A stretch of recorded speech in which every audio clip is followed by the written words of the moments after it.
হরে কৃষ্ণ। আমরা যারা নিয়মিত পূজা পাঠ করে থাকি, ভগবানকে ভোগ নিবেদন করে থাকি, তারা এই বিষয়টি জানি এবং যারা আমাদেরকে দেখে থাকেন ভোগ নিবেদন করতে, তাদের মনের মধ্যে একটা প্রশ্ন সবসময় ঘুরপাক খায়। সেই প্রশ্নটা হচ্ছে, ভগবানকে যে আমরা ভোগ নিবেদন করি, কেন করি?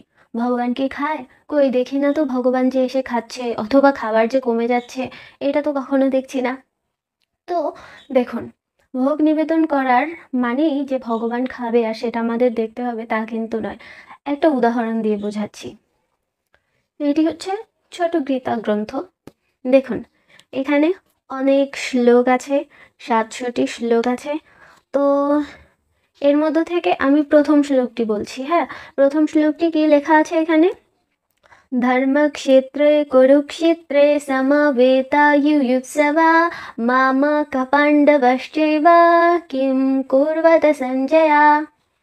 এই শ্লোকটি আমার মুখস্থ হয়ে গেছে। এই শ্লোকটি কিন্তু আমি বললাম। এই শ্লোকটি কিন্তু আমার মনের মধ্যে আছে। কিন্তু দেখুন, এখান থেকে কি একটি অক্ষরও কমলো? শ্লোকটি তো আমি নিয়ে গেলাম আমার মনের মধ্যে, তাও কি এখান থেকে একটি অক্ষরও কমলো? না। এই শ্লোকটি ভৌতিক রূপে এই গীতা গ্রন্থের মধ্যে আছে, আর সূক্ষ্ম রূপে আমার মনের মধ্যে প্রবেশ করে গেছে। তো ভোগ নিবেদনটাও ঠিক এমনই। আমরা ভোগ নিবেদন করি ভগবানকে, ভৌতিক রূপে ভোগ নিবেদন করি, কিন্তু ভগবান গ্রহণ করেন সূক্ষ্ম রূপে। আমাদের ভক্তির দ্বারা সে ভক্তি গ্রহণ করেন। অনেকের ক্ষেত্রে ভৌতিক রূপেও ভগবান গ্রহণ করেন। তো সেক্ষেত্রে কি হতে হয়? সেক্ষেত্রে ভক্তির যে লেভেল সেটা অনেক বেশি থাকতে হয়। তো সেই ভক্তি থাকার ফলে ভগবান তাদের ভোগ গ্রহণ করেন সরাসরি ভৌতিক রূপে। কিন্তু যাদের মধ্যে অতটা ভক্তি নেই, তাদের থেকে ভগবান ভোগ গ্রহণ করেন সূক্ষ্ম রূপে, যেটা সার্বিক ক্ষেত্রে সবার ক্ষেত্রেই প্রযোজ্য। সবার ভোগই ভগবান সূক্ষ্ম রূপে গ্রহণ করে থাকেন। এখন আসি, ভোগ কেন নিবেদন করা উচিত। দেখুন, আমরা কোথা থেকে নিচ্ছি? এই যে আমরা যে খাচ্ছি, পড়ছি, সব কিছু করছি, এসব আমরা কোত্থেকে পাচ্ছি? আমরা এই পৃথিবী থেকে পাচ্ছি।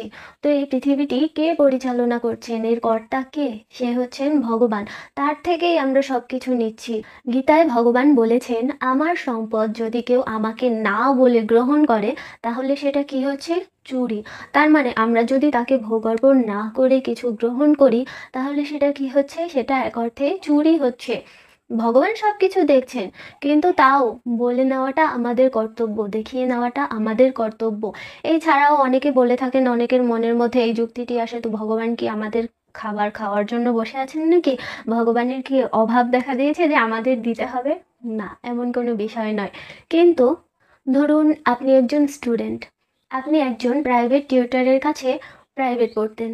তো রেজাল্ট ভালো হচ্ছে, আপনার পরীক্ষায় রেজাল্ট ভালো হয়েছে। তো রেজাল্ট ভালো হওয়ার পরে কি করলেন আপনি? তাকে গিয়ে মিষ্টি দিলেন। কেন? কারণ সে আপনাকে ভালোভাবে পড়িয়েছে, এ কারণে আপনি পরীক্ষায় ভালোভাবে পাশ করেছেন। এছাড়াও বর্তমান যুগে চাকরির বিষয়টা যে, এর কাছ থেকে সাহায্য সহযোগিতা নিয়ে, ওর কাছ থেকে সাহায্য সহযোগিতা নিয়ে, সুপারিশ নিয়ে তারপরে চাকরি পাচ্ছে ম্যাক্সিমাম মানুষ। তো সেক্ষেত্রে কি হচ্ছে? সেই ক্ষেত্রে যার সহায়তায় মানুষ চাকরিটা পাচ্ছে, তাকে কি চাকরিটা নিবেদন করছে? না তো। তাকে কি নিবেদন করছে? তাকে ধরুন মিষ্টি দিল বা কিছু ফুল দিল, এরকম করে তাকে খুশি করার চেষ্টা করছে। তো আমরা এমনই ভগবানের থেকে বৃহৎ পরিসরে নিচ্ছি, কিন্তু তাও তাকে সম্মান তো প্রদর্শন করতে হবে যে তোমার কারণে আমরা এগুলো পাচ্ছি, তোমার কারণেই আমরা এটা পেয়েছি, এটা তোমার জন্য। এর ফলে কি হয়? ভগবান খুশি হয়। আপনার বয়স অল্প, আপনি এখনো চাকরি বাকরি করছেন না বা এখনো কর্মক্ষম নন। তো আপনার বাবার জন্মদিন অথবা আপনার বাবার বিবাহ বার্ষিকী, তো সেদিন আপনি কি করতে পারেন? যেহেতু আপনার কাছে টাকা নেই, আপনি কি করবেন? আপনার বাবার কাছ থেকে টাকা নিয়ে তারপরেই না বাবাকে গিফট দেবেন বা একটা কেক কিনে দেবেন, তাই না? তো এক্ষেত্রে কি হচ্ছে? বাবা কিন্তু খুশি হচ্ছে। কিন্তু আপনি কার কাছ থেকে কাকে নিচ্ছেন? বাবার কাছ থেকে নিয়েই বাবাকে দিচ্ছেন। তো আমরাও ভগবানের কাছ থেকে নিয়েই ভগবানকে দিচ্ছি। এতে কিন্তু ভগবান রুষ্ট হচ্ছেন না, ভগবান বরং খুশি হচ্ছেন। আমাদের আনুগত্য দেখে, আমাদের ভালোবাসা দেখে, তার প্রতি আমাদের ভক্তি দেখে ভগবান খুশি হচ্ছেন।